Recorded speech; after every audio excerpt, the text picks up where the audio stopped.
I was unemployed. হ্যাঁ। My father had cancer. কারণ আমি 10,000 টাকার চাকরি খুঁজতেছি আর আপনি কথাবার্তা বলতেছেন হাজার হাজার ডলার নিয়ে। 2021 সালের আগস্ট মাসে আমার বাবা ক্যান্সারে মারা যায়। লোন করে বিয়ের আগের দিন 27 তারিখে আমি আপনার কোর্স কিনছি। বিয়ে করছিলেন কেন এরকম বিপদের মধ্যে? ও আমাকে ল্যাপটপ দিছিল। ওর বাবাকে বলছি যে আমার আসলে কিছুই নাই, যার কেউ নাই তার কি বিয়ে শাদী হবে না, তুমি এটা নিলেই তুমি কোটিপতি হয়ে যাবে। আপনি কোর্স কিনলেন বিয়ের আগের দিন। 8,500 টাকার 10-12 গুণ টাকা আমি আয় করতাম। সকাল থেকে বিকাল পর্যন্ত একটা জব করছি, আবার বিকাল থেকে রাত 12টা পর্যন্ত একটা জব করছি। 5 লক্ষ টাকা এটা আমি সম্পূর্ণ পরিশোধ করে দিচ্ছি। কোনো মাসে দেখা গেছে হয়তো 40,000 টাকার অর্ডার আসছে, কোনো মাসে হয়তো 1 লাখ টাকাও পার হয়ে গেছে আমার। আপনি বলছিলেন যে আপনি যদি কোনো কিছু ফ্রি দেন তাহলে এইটার ইম্প্যাক্টটা একটা সময় সুদে আসলে অনেক বেশি করে আসবে। মনে করেন নাই কারো প্যাসিভ জার্নাল, সে কিনবেও না, সে কিভাবে ক্লায়েন্ট পাবে? জায়গা জমি গায়বান্ধার যত আছে সব কিনে ফেলছেন। 8 থেকে 10 লক্ষ টাকা লাভ করা যাবে এবং সেটা 6 মাসে। আপনি লিখছেন যে I feel like I live in heaven. ওখানে যদি রাতে কখনো চাঁদ ওঠে, ওখানে বসলে আপনি যদি সে দৃশ্য দেখেন, আপনি দেখলে আপনি নিজেও বলবেন যে না, জীবনটা খারাপ না, সুন্দর। আপনাকে নিশ্চয়ই এখন অনেকে বলে যে আমি টাইপিং পারি বা আমার একটা মোবাইল আছে, আমি আপনার মতো কিভাবে করব? এমন একটা স্কিল শিখবে যেটা প্রফেশনাল স্কিল। মোবাইল দিয়ে আজকে আয় করুন 700 টাকা, বিকাশ পেমেন্টে প্রুফ। সো আপনি বেশ বড় একটা মেল পাঠাইছেন আমাকে 23 অক্টোবর। আমি পুরোটা পড়লাম না, অনেক প্রশ্ন আছে ওগুলো পড়লাম না। মাঝখানের একটা পার্ট আছে যে I was unemployed, my father had cancer and I was living in extreme poverty. I was supporting my family with 8,500 টাকা while also fighting cancer with that little amount. So আপনি আমাকে এখান থেকেই বলেন যে কি হয়েছিল 3 বছর আগে? 3 বছর আগে এটা হচ্ছে আপনার মূলত আমার লেখাপড়া শেষ হয় হচ্ছে 2016 সালে। আমি রাজশাহী বিশ্ববিদ্যালয় থেকে হিউম্যান রিসোর্স ম্যানেজমেন্টে মাস্টার্স করছি। তো পড়াশোনা শেষ হওয়ার পরে সাধারণত আমরা যেটা করি সেটা হচ্ছে সরকারি চাকরি পাবো, সরকারি চাকরি করব, বিসিএস পরীক্ষা দিব। তো আমি এগুলোর পিছনেই ছিলাম। তো দুর্ভাগ্যক্রমে আসলে আমার চাকরি বাকরি হয় নাই। এর মধ্যে 2019 সালে আমার বাবার আর কি ওরাল ক্যান্সার ধরা পড়ে। তো আমাদের অবশ্য জমি জমা ছিল, আমরা হচ্ছে ধানের আবাদ করি, আমরা মাছের চাষ করি, টুকটাক এটা দিয়ে সংসার চলে। আর আব্বা হচ্ছে 8,500 টাকা আপনার পাইতো, পেনশন পাইতো, ওইটা দিয়েই চলতাম। কারণ আমি তো বেকার, আমি তো পড়ালেখা শেষ করছি, আমার তো আয় রোজগার কিছু নাই। তো যখন ক্যান্সার ধরা পড়লো এবং আমি তো তখন আমার চাকরি বাকরি কিচ্ছু নাই, আমি তো সম্পূর্ণ বিপদে। তো আব্বা মাছের চাষ দেখতো, ওগুলোও সবকিছু বন্ধ, আমি সবকিছু বন্ধক রেখে দিছি। ওই টাকা দিয়ে তার চিকিৎসা করতে করতে আমার হাতের টাকাও শেষ। এখন ওই 8,500 টাকা দিয়ে সংসার চালাতে হচ্ছে। তার ওষুধপত্র কেনার পরে আমার হাতে হয়তো 500-1,000 টাকা মাসে থাকে। আমার চলাফেরার মতো তেমন কোনো টাকা পয়সা নাই। একটা সময় আমি লেখালেখি করতাম পত্রিকায়, এটা 2004-5 সালে। তখন আমি হচ্ছে আপনার টেকনোলজি বিষয়ে লিখতাম, বিশেষ করে গেম রিভিউ টিভিউ এগুলো লিখতাম। তখন পত্রিকা অফিস থেকে টাকা দিত, কিন্তু আসলে ফ্রিল্যান্সিং করে বাইরে থেকে যে টাকা পয়সা আয় রোজগার করা যায় এটা আমি কোনোদিন জানতাম না। তো আমি যখন চাকরি বাকরি খুঁজতেছি তখন আমার আলটিমেট গোল হচ্ছে আমাকে তো কিছু টাকা পয়সা আর্ন করতে হবে, কারণ আমার সংসার চালাতে হচ্ছে, আমি চাকরি পাচ্ছি না, কিছু একটা করতে হবে। এটা খুব সম্ভবত ফারহান ভাই 2021 সালের এপ্রিল মাস। তখন আমি ফ্রিল্যান্সিং দিয়ে সার্চ করতে করতে আপনার একটা ভিডিও আসে যে ফ্রিল্যান্সিং করে মাসে $10,000 আয় করা যায়। খুব সত্যি কথা, আমি তখন 10,000 টাকার চাকরি হলেই আমি খুবই স্যাটিসফাইড। তো সেখানে $10,000 জিনিসটা তো একটু অন্যরকম। আপনার ওই ভিডিওটা দেখার পরে আমার ফ্রিল্যান্সিং নিয়ে সবকিছু ক্লিয়ার হওয়ার পরে আমার একটাই কাজ ছিল, আপনি কে এটা প্রথমে বের করে এবং আপনার কি কি আছে, ইন্টারনেটে অ্যাভেলেবেল কি কি আছে, এগুলো সবকিছু দেখে ফেলা। তারপরে আপনার আরও একটা আমি ভিডিও দেখছি যে হচ্ছে আপনি আপনার আয় রোজগারের একটা দিছিলেন, মানে সবকিছু লাইভ দেখাচ্ছেন যে আমার অমুক জায়গা থেকে এত টাকা আয় হয়, এত পাউন্ড আয় করি। ওটা দেখে তো আমার মাথা টাথা সব নষ্ট, যে কারণ আমি 10,000 টাকার চাকরি খুঁজতেছি আর আপনি কথাবার্তা বলতেছেন হাজার হাজার ডলার নিয়ে। তারপরে আমার পকেটে তো টাকা নেই, কিন্তু আমাকে তো শিখতে হবে। তখন আমি সহজ উপায়ে গেলাম। আমি দেখলাম যে ডিজিটাল মার্কেটিং এর উপরে আপনি বই লিখছেন, এখান থেকে শুরু।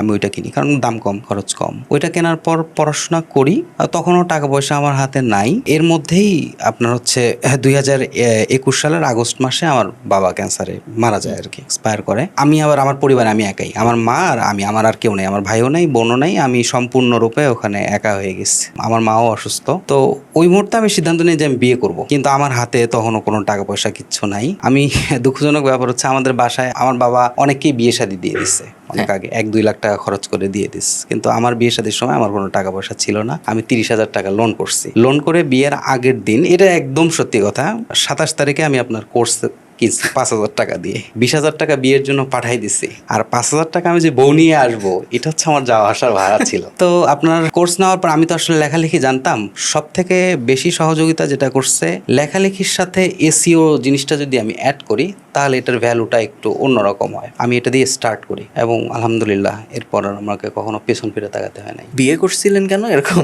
বিপদের মধ্যে? আচ্ছা, বিপদের মধ্যে বিয়ে করছি কেন, কারণ হচ্ছে আমার মা খুবই অসুস্থ, আমার বাসায় শুধু আমি একাই, দেখভালের কোনো মানুষ আমার নাই। তো আমি আমার ওয়াইফ যে ওর সাথে আমার কথাবার্তা হয়েছে, ও আসলে হয়েছে কি মানে আমার বিপদের সময় ও, আমার তো কিচ্ছু নাই, ও আমাকে ল্যাপটপ দিছিল, আচ্ছা, পাঠাই দিছে, ল্যাপটপ পাঠাই দিছে, নাইস।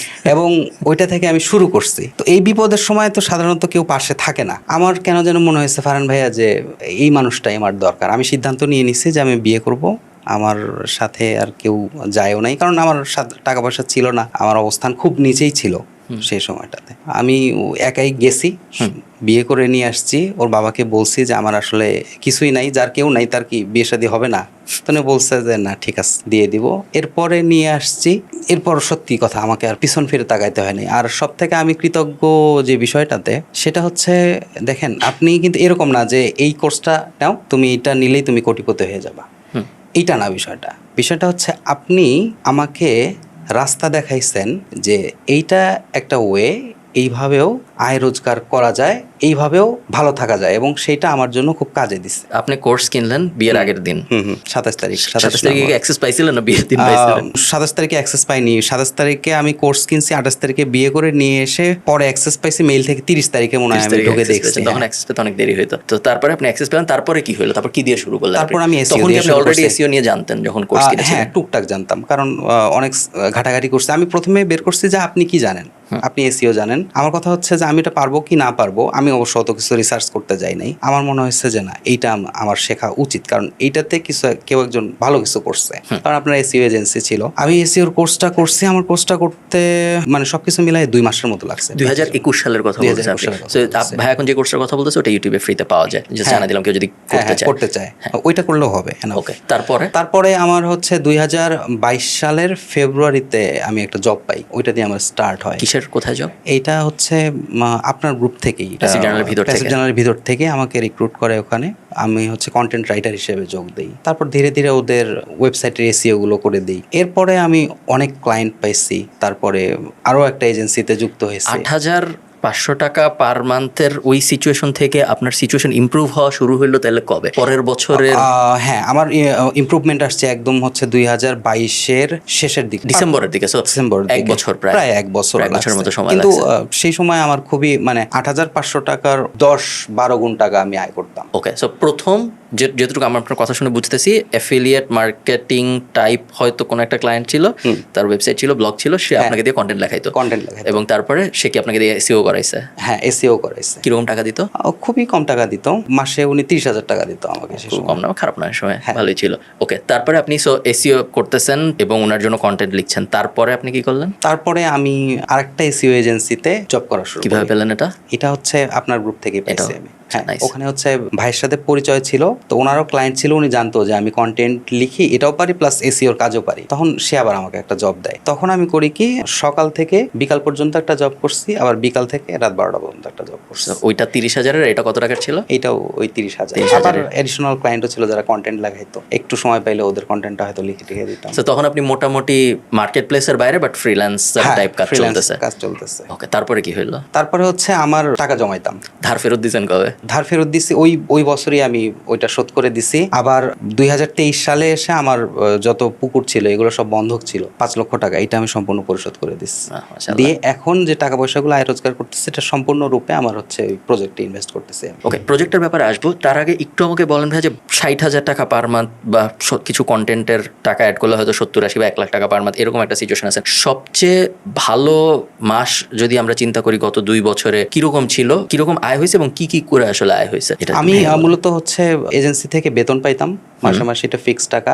আর হচ্ছে কন্টেন্ট লিখতাম, এখান থেকে বেশ ভালো টাকাই পাইতাম। কন্টেন্ট থেকেও বেশ 20-30-40 হাজার। এটা আসলে আমার ভ্যারি করছে ক্লায়েন্টের অর্ডারের উপরে। কখন কোনো মাসে দেখা গেছে হয়তো 40,000 টাকার অর্ডার আসছে, কোনো মাসে হয়তো 1 লাখ টাকাও পার হয়ে গেছে আমার, মানে আমি নিয়ে আসছি টাকা। আবার কোনো মাসে দেখা গেছে যে হয়তো 30,000 টাকা। এজেন্সির ভিতরে সো কাজ করতেছেন, অন্য এজেন্সির জন্য ভালো চলতেছে, ফ্রিল্যান্সিং কন্টেন্ট লিখতেছেন, ভালো চলতেছে, এরপরে আপনি এজেন্সির ভিতরে কিভাবে ঢুকলেন আপনার নিজের, বা এই যে ওনারা কিভাবে আপনার সাথে জয়েন করলো?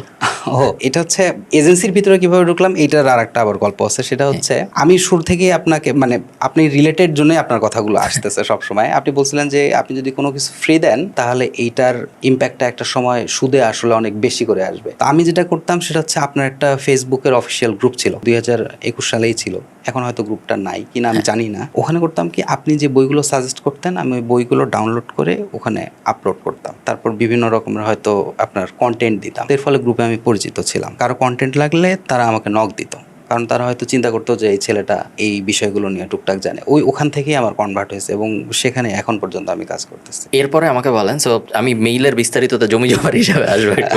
আপনি জমি জমার ছবিও পাঠাইছেন। আমাকে বলেন যে আমি এখনো টিমের ব্যাপারটা বুঝি নাই। সো খালাতো ভাই আপনার সাথে কিভাবে কাজ করা শুরু করলো, সাইফ ভাই আপনার সাথে কিভাবে কাজ করা শুরু সাইফ করলো? ভাইয়ের হচ্ছে প্রথমে হলো অ্যাফিলিয়েট সাইট ছিল, ওইটার জন্য আমি কন্টেন্ট লিখতাম। কন্টেন্ট লিখতে লিখতে সাইফ ভাই হচ্ছে এসিওর ক্লায়েন্ট পাইলো। তখন সে বললো যে হচ্ছে ভাই আপনি কি আমার সাথে কাজ করবেন। সাইফ ভাইয়ের সাথে আপনার পরিচয় কিভাবে হয়েছিল? ওই আপনার গ্রুপেই পরিচয় হয়েছিল। আমি আপনার বারবার এই জিনিস জিজ্ঞেস করতে চাচ্ছি, তো আপনি যখনই বলতেছেন যে ক্লায়েন্ট পাইছি গ্রুপ থেকে, তারপরে আমি এবার করতেছি না, কারণ তখন মনে হবে যে প্যাসিভ জার্নাল না থাকলে তো ডিসকর্ডও নেই, সো কিভাবে সে অ্যাক্সেস পাবে। সো আপনি একটু আমাকে বলেন, যেহেতু আপনি ক্লায়েন্ট পাইছেন, মনে করেন নাই কারো প্যাসিভ জার্নাল, সে কিনবেও না, সে কিভাবে ক্লায়েন্ট পাবে? সে যেভাবে ক্লায়েন্ট পাবে, তাকে তো প্রথমত যে কোনো একটা বিষয়ে স্কিলড হতে হবে। যে আমি হয়তো মেটা মার্কেটিং পারি, তারপরে নির্দিষ্ট কোনো গ্রুপে গিয়ে হেল্পফুল পোস্ট দেয়া, হ্যাঁ, কন্টেন্ট দেয়া, এইগুলো দিলে হবে কি অনেকের সাথেই সে নর্মালি পরিচিত হতে থাকবে। আর সবারই টুকটাক কাজ লাগে এখান থেকে। মানে আমার ক্ষেত্রে এটা হয়েছে আর কি, যে আমাকেই নক দিচ্ছে তারা জিজ্ঞাসা করছে, আমি কাজ দিচ্ছি, তাদের কাছ থেকে প্রথমে আমি পেমেন্ট চাই নাই, আগে এমনিতেই করে দিচ্ছি যে তারা দেখুক, কোয়ালিটি দেখুক, তারপরে কথাবার্তা বলবো। ওই তো শুরু হয়েছে, এখন পর্যন্ত আমার কোনো অসুবিধা হয় নাই আর কি। সেখান থেকে শুরু থেকে একটা এজেন্সির একদম এস্টাবলিশমেন্ট থেকে এখন পর্যন্ত আমরা আছি, এবং এজেন্সিটা এখন অনেক বড় হয়েছে। আমার ভাই আছে, ওকে এসিওর কাজ শিখাইছি, ও এজেন্সির ভিতরে ঢুকছে। তারপর আপনার ভাইয়ের এখন বয়স কত ভাই? ছোট, বেশি বড় না? আপনারা দেখতেছেন না, পিছনে আছে ক্যামেরা। এসিওর কাজ শিখাইছেন, কিভাবে শিখাইছেন? ও আপনার কোর্স দিয়ে দিয়েছিলাম। নাইস, ভালো। সো এখন মোটামুটি, সো একটু আগে আমাদের এক কথাবার্তা হয়ে গেছে, এই কারণে আমি জিজ্ঞেস করতেছি না। সো এখন উনি থাকে ঢাকায়, আপনি থাকেন গাইবান্ধা, এবং গাইবান্ধা আপনি মোটামুটি ভাবে জায়গা জমি গাইবান্ধার যত আছে সব কিনে ফেলছেন। না, গাইবান্ধার জায়গা জমি আবার আমি আপনার মেইলটা ওপেন করে দাঁড়ান। সো মেইলের ভিতরে লেখা আছে যে, বলবো সব সমস্যা নেই তো বলে? না। সো এক এক করে বলি। সো প্রথমে আপনার এখন মাছের খামার আছে, আপনি ছবিও পাঠাইছেন। মাছের খামারের ব্যাপারে বলেন আগে। প্রথমে বলেন মাছের খামার, একটু ওই বিজনেস একটু বিস্তারিত বলেন। মাছের খামার বানানো কি আসলে এমনি তো ভালো, বানাইছেন কেন? আমি তো বানাই নাই, এটা হচ্ছে আমার বাবা বানাইছিল। আচ্ছা, মানে আমার এটা হচ্ছে পৈতৃক সূত্রে পাওয়া সম্পত্তি, আমার বাবাই করছে এগুলো। সে হচ্ছে টেলিফোন অফিসে চাকরি করতো, সে তার শেষ জীবনের টাকা পয়সা দিয়ে, গ্রামের জায়গা জমির দাম যেহেতু কম, ওখানে তার মানে এটা শখ যে আমি পুকুর করব, সেখানে সুপারি গাছ আছে, এটা তার শখের উপরে। কিন্তু সেখান থেকে সে ওই খামার দেওয়ার পরেও খামারটা দিছে, কিন্তু ওইটা পরিচালনার মতো তার কাছে যথেষ্ট ক্যাপিটাল ছিল না। এখন আমি এটাতে আর কি ইনভেস্ট করতেছি। কিরকম টাকা লাগে একটা খামার চালাতে? ধরেন একটু যদি খামারের ইকোনমিক্স বুঝান আমাদের, যে মাসে আসলে আপনার কি করতে হয়, ইনকাম কিরকম হয়, খরচ কিরকম হয়? এটা আসলে কি, আমার খামারে আমরা হচ্ছে 1 বছরে 2 বার মাছ উৎপাদন করি। প্রত্যেক সাইকেলে 6 মাস করে, 5-6 মাস করে সময় লাগে। এখানে খাবারের খরচ প্রায়, আমার যদিও হচ্ছে 200 শতক পুকুর আছে, এখানে মাছের খাবারে 3-4 লাখ টাকার খাবার লাগবে। যদি 3-4 লাখ টাকার খাবার হয় তাহলে মোটামুটি ভাবে প্রায় ওখানে 8 থেকে 10 লক্ষ টাকা লাভ করা যাবে, এবং সেটা 6 মাসে। সো 3-4 লাখ টাকা খরচে 15 লাখ টাকা ইনকাম, 8 থেকে 10 লাখ টাকা লাভ 6 মাসে। আচ্ছা, সেই জিনিস 2 বার হয়। হ্যাঁ, বাহ। I also have 1500 betel nut trees on 2 acre of land that provide me with passive income. হ্যাঁ, 1500 বেতেল নাট ট্রির কাহিনীটা একটু। আচ্ছা, 1500 সুপারি গাছ হচ্ছে, এটা আমার বাবা পুকুরের পাড়ে অন্য কোনো গাছ লাগালে সেইটার পাতা পানিতে পড়ে পানি নষ্ট হয়, কিন্তু সুপারি গাছটার পাতা ওভাবে পড়ে না। আর সুপারি গাছ হচ্ছে পাড়টাকে শক্ত করে ধরে রাখে, তো পাড় রক্ষার্থে বাবা সুপারি গাছ লাগাইছে ওখানে। রাস্তার অবশ্য ছিল যে একসময় সুপারি ধরে টাকা পয়সা পাওয়া যাবে। তো এক একটা সুপারি গাছে সর্বনিম্ন ধরেন 100 সুপারি ধরে 100-150 সুপারি এটা ধরেই। আর সর্বনিম্ন সুপারির দাম আমি বিক্রি করছি 2 টাকা পিস, সর্বোচ্চ 8 টাকা পিস পর্যন্ত বিক্রি বেশি করছি। ইনকাম কি আপনার সাইড প্রজেক্ট থেকে হয় না বেশি ইনকাম হয় এসইওর থেকে বলেন তো? এখন সাইড প্রজেক্ট থেকে কারণ মাছের ক্ষেত্রে বিশাল ইনকাম। হ্যাঁ বিশাল ইনকাম, আবার সুপারি গাছ থেকে আসতেছে। নাইস। এখন পরিকল্পনা কি সাইড প্রজেক্ট বড় করা না এজেন্সি বড় করা? সাইড প্রজেক্ট প্লাস দুইটাই। এখন এই মুহূর্তে কি রকম সংখ্যক মানুষ আপনার সাথে জড়িত এই সব কাজকর্ম মিলায়? আমার ওখানে কাজ করে 6 জন মানুষ কাজ করে। ওদেরকে মানে ওরা হচ্ছে মনে করেন ধানের জমি দিয়ে দিছি, ওরা ধান করতেছে, ওদের সংসারের খরচ চলতেছে, প্লাস আমি একটা ধান পাচ্ছি। আবার আমার মাছের প্রজেক্টে 2 জন কাজ করে, ওরা যখন কাজ করে ওদেরকে টাকা পয়সা দিই। আমি মাসুদ ভাই আমি 2018 সালে কোর্স বানানোর পরের থেকে আমি গত 6 বছর অনেক সাকসেস স্টোরি শুনছি। খুব কমই, অ্যাকচুয়ালি মনে হয় নাই, জিরো বা থাকলে আমি জানি না, যে বলছে যে আমি এখন এসইও করছি বা আমি এজেন্সি চালাইছি, আমার ইনকাম হয়েছে, এখন আমি মাছের খাবার বানাইছি ইনকামের টাকা দিয়ে। সবাই সাধারণত অন্যদিকে যায়, ধরেন সে এজেন্সি বানাইছে বা সে স্টক মার্কেটে গেছে, আর একটু পশ জিনিসপত্রে বেশি যায়। মাছের খামার করছি আমার টাকা দিয়ে, বা সুপারি খামার করছি, বা আমি ঢাকায় থাকতে পারি কিন্তু গাইবান্ধায় সেটেল হয়ে খুব একটা দেখা যায় না। দেশের দুবাই সেটেল হয়েছে এরকম মানুষ আছে কিন্তু এই যে কোর্স টোর্স করে, বাট গাইবান্ধায় সেটেল হয়েছে এরকম নাই। সো আপনি লিখছেন যে I feel like I live in heaven. হ্যাঁ, এটা একটু সত্য, এটা একটু ব্যাখ্যা করেন। সেটা হচ্ছে আমার বাসার চারপাশেই শুধু গাছপালা এবং প্রাকৃতিক পরিবেশ অনেক সুন্দর। ওখানে যদি রাতে কখনো চাঁদ ওঠে, আপনি যদি আমরা বলি টং, মানে ওই বাঁশ দিয়ে আপনার হচ্ছে বসার বেদির মতো জায়গা তৈরি করা হয়, ওখানে বসলে আপনি যদি সে দৃশ্য দেখেন, মানে আমি এটা ফিল করতেছি, আমি আপনাকে দেখাইতে পারতেছি না, আপনি দেখলে আপনি নিজেও বলবেন যে না, জীবনটা খারাপ না, সুন্দর। আমাকে বলেন, কেউ যদি আপনার মতো ফার্স্টের মানে ক্যারিয়ার সাইডের জিনিসপত্রে আপনার মতো কেউ যদি ইন্টারনেট মার্কেটিং ওয়ার্ল্ডে ঢুকতে চায় 2024-এ, আপনি অ্যাক্টিভলি কাজ করতেছেন, আপনি ইন্ডাস্ট্রির ভিতরে আছেন, বা 2025-এ এসে ভিডিও পাবলিশ হবে 25-এ, তার আসলে কিভাবে শুরু করলে ভালো হয়, কি শেখা উচিত, শিখার পরে কিভাবে কাজ পাওয়ার চেষ্টা করা উচিত, টাকা দিয়ে সে কি করবে ওইদিকে আমরা না যাই, তার যেমন চায় সে করুক, বাট ফার্স্টের 2 স্টেপে আমরা একটু তাকে হেল্প করার চেষ্টা করি যে কি শেখা উচিত ফার্স্টে 2025 এসে যদি ভালো করতে চায়, এবং তারপরে কিভাবে শেখা উচিত। আচ্ছা, অনলাইনে আয় রোজগার করতে গেলে প্রথমেই তাকে যেটা করতে হবে সেটা হচ্ছে স্কিল রিসার্চ করতে হবে। মানে আমি যেটা করছি সেটা হচ্ছে, আপনি এসইও পারেন, আমি এসতে চলে গেছি, এরকম করলে হবে না। কারণ অনেকে হয়তো এই ট্র্যাকে গিয়ে দেখা যাবে যে কুলাইতে পারতেছে না, অনেকে টিকতে পারবে না, ভালো লাগবে না কাজটা। প্রথম কাজ হচ্ছে স্কিল রিসার্চ করা, যে কোন স্কিলটা ভালো, কোন স্কিলটার ডিমান্ড বেশি, এবং এর সাথে এই স্কিলটা আমি আসলে অর্জন করতে পারবো কিনা, এখানে কাজ করতে আমার ভালো লাগবে কিনা। কিভাবে বুঝবেন? এটার জন্য ইউটিউব আছে। ইউটিউবে সার্চ দিলেই ওই স্কিল রিলেটেড অনেক ভিডিও দেখলে আপনি বুঝে যাবেন যে আমি এই কাজটা পারবো, এই কাজটা আমার ভালো লাগে, নাকি আসলে এই কাজটা আমার ভালো লাগে না, বা আমি বুঝতে পারতেছি না। প্রথমে স্কিল রিসার্চ করে একটা না একটা স্কিল বের হবে যেটা তার সাথে ম্যাচ করবে, সেই স্কিলটা পরবর্তীতে তাকে ভালোভাবে শিখতে হবে। এরপরে মার্কেট প্লেস আছে, প্লেসের বাইরে, বিশেষ আমি তো মার্কেটিং এর ক্ষেত্রে আপনার হচ্ছে এখন এমনিতেই মার্কেট প্লেসের বাইরেও অনেক ক্লায়েন্ট পাওয়া যায়।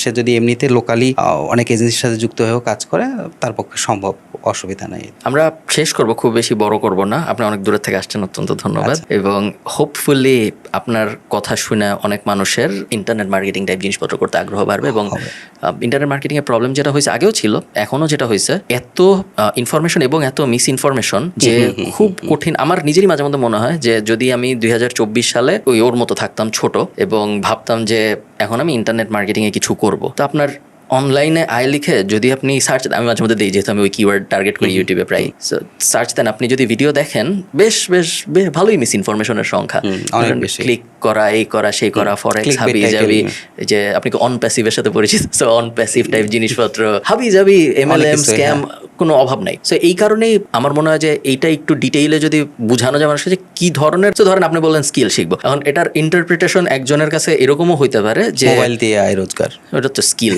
বা ধরেন আমি ডাটা এন্ট্রি শিখছি, আমি গুগল করি, তারপরে আমি ওই ওয়েবসাইটের নাম একটা এক্সেলে বসাই, এটা হলো আমার স্কিল। বা তাও তো একটু কাজ করতে হয়, অনেকে তো টাইপিংও স্কিল ভাবে। সো অনেকে বলে যে, আপনাকে নিশ্চয়ই এখন অনেকে বলে যে আমি টাইপিং পারি, বা আমার একটা মোবাইল আছে, আমি আপনার মতো কিভাবে করবো। সো এই কারণে আমি জিজ্ঞেস করতেছি এই জিনিসটাকে আরেকটু সহজ করে কাউকে বলা সম্ভব যে আমি স্কিল শিখবো, আপনি বলছেন খুব ভালো কথা, আপনি তো পারেন, আমি স্কিল শিখবো কথাটার মানে আসলে কি? আমি স্কিল শিখবো এই কথাটার মানে হচ্ছে এমন একটা স্কিল শিখবে যেটা প্রফেশনাল স্কিল। এখন এটা করার জন্য আমরা যদি গুগলে গিয়ে সার্চ দিই top trending skills in 2025 Upwork, তাহলে এখানে একটা লিস্ট দিয়ে দিবে যে ওয়েব ডেভেলপমেন্ট আছে, এসইও আছে, মেটা মার্কেটিং আছে, অনেকে এথিক্যাল হ্যাকিং করে, এটাও হতে পারে। ওই লিস্ট ধরে ধরে তাকে দেখতে হবে যে আমি ভিডিও এডিটিং আছে, হ্যাঁ, অনেকগুলো স্কিলের নামের সাথে সে পরিচয় হবে, সেখান থেকে সে বেছে নিবে যে আমি এইটা করব বা ওইটা করব, তখন তাকে রিসার্চটা করতে হবে ওখানে।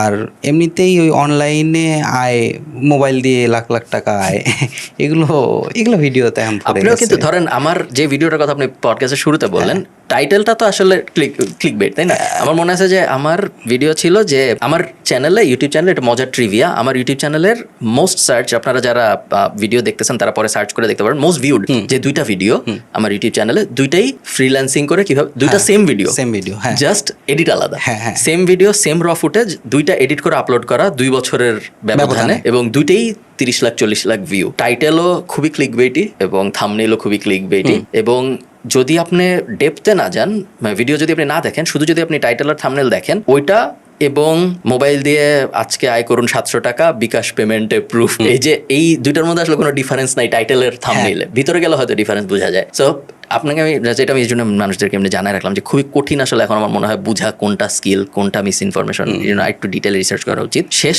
প্রশ্ন, কেউ যদি আপনার মতো হইতে চায় মাসুদ ভাই, শুধু ইন দ্য ফাইন্যান্সিয়াল সেন্স তা না, ধরেন এমনি আপনার মতো হ্যাপি, আপনার দেখে মনে হচ্ছে কন্টেন্ট বেশ হ্যাপি, জীবন নিয়ে স্যাটিসফাইড, কেউ যদি এরকম হইতে চায়, আসলেও কি হওয়া পসিবল, নাকি তার কিরকম এফোর্ট দিতে হইতে পারে? এবং জাস্ট আপনি মানুষকে একটু কনফিডেন্স দেন, কারণ মানুষ অনেক সময় করে না কারণ সে বিশ্বাসই করে না যে আসলে করা যায়, মানে অনলাইনে আয় রোজগার করা যায় এই জিনিসটা বিশ্বাস করে না, তার মন থেকে আসে না, এবং এই কারণে দেখা যায় সে আসলে এনাফ ট্রাইটাই করে না, যে কারণে তার হইতো কিছু। সো আপনার মতো কেউ যদি হইতে চায়, বা আপনার থেকে অনেক ভালো কেউ যদি হইতে চায়, আসলে কি তার পক্ষে হওয়া সম্ভব? একটা জিনিস, সেটা হচ্ছে তাকে কনসিস্টেন্টলি লেগে থাকতে হবে, এখানে তাকে লেগে থাকতে হবে, এবং অনলাইনে আয় রোজগার করা যায়, মানে এটা তো না করলে আমি কোথা থেকে আসলাম, আপনাকে তো আমি টাকা দিই, তা তো অবশ্যই না। এবং যেটা বলতে চাচ্ছিলাম সেটা হচ্ছে কনসিস্টেন্টলি লেগে থাকতে হবে, এবং তাকে প্রচুর আপডেট থাকতে হবে, মানে সে যে কোনো স্কিল নিয়ে শিখুক,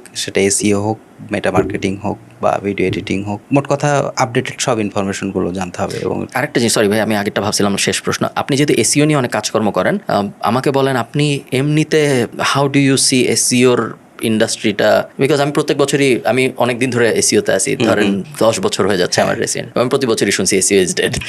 তো আপনি এই ইন্ডাস্ট্রিকে কোথায় দেখেন? এসইওতে কেউ আসতে চাইলে আপনার তার প্রতি রেসপন্সটা কি হয়, যে ভাই আমি এসইও শিখবো, আমি ইনকাম করব? হ্যাঁ, তার জন্য শুধু একটাই আমার কথা, সেটা হচ্ছে প্রচুর এসইও নিয়ে প্রচুর স্টাডি করতে হবে। কারণ হচ্ছে যেহেতু গুগলের আপডেটগুলো আসে এখন তো খুবই নিয়মিত আপডেটগুলো, হঠাৎ দেখা গেল ট্রাফিক ড্রপে মনে হবে যে আসলে এসইও বলে কিছু নাই, এটা আমাদেরও অনেক সময় মনে হয় যে আসলে কি করতেছি, কিন্তু পরবর্তীতে আসলে সবকিছু ঠিক হয়। জানার একটাই উপায়, প্রচুর ব্লগ আছে অনলাইনেই আছে, ফ্রি ব্লগ আছে, এইচরেপস এর ব্লগ আছে, এসইএমআরএস এর ব্লগ আছে, এগুলো পড়া, ব্রায়ান ডিনের ব্লগ আছে, ব্যাকলিংকর তো এসইএমআরএস কিনে নিছিল। হ্যাঁ, তারপরে হচ্ছে ম্যাট ডিগিটির একটা চ্যানেল আছে, উনি খুব ভালো, নেথান গচ, ওনার কন্টেন্টও ভালো। সবসময় আপডেট থাকতে হবে।